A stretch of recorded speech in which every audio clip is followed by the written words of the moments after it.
Hi guys, এতিয়া ওলাইছোঁ বেটাক স্কুলত নিব, কিন্তু বহুত বেছি বৰষুণ ইয়াত। আপোনালোকৰ ফালে বৰষুণ দিছেনে জনাবচোন। এইফালে বাবু ওলাই মেলি ৰেডি, কিন্তু বৰষুণে আমাক যাব দিয়া নাই। আৰু দেখিছেনে কেনেকৈ বৰষুণ দি আছে। আৰু বৰষুণ দিলে গাইজ গছ গছনিবোৰ কিমান ধুনীয়া সেউজীয়া সেউজীয়া হৈ যায়। কেনে অকণমান আপোনালোক দেখুৱাই দিলোঁ, দেখি কিবা এটা ভাল লাগে নহয়নে। আৰু এতিয়া যাওঁ স্কুললৈ, ছাতি লৈ হ'লেও যাব লাগিব। আৰু এইকেইদিননো কি ক'ম, বতৰে মানে এনেকুৱা হৈছে, মানে বৰষুণ দিলে বৰষুণে দি থাকে, ৰ'দ দিলে ৰ'দে দি থাকে। কণ্টিনিউ বৰষুণ ৰাতিপুৱা মাৰি আছে এইকেইদিন।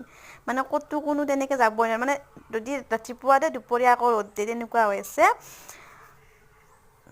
আৰু এইফালে বেটাক স্কুলত থৈ পিনে মই আকৌ ঘৰত গ'লোঁ, নিব আহিম তাক পিছত। ঘৰত যাওঁ এতিয়া।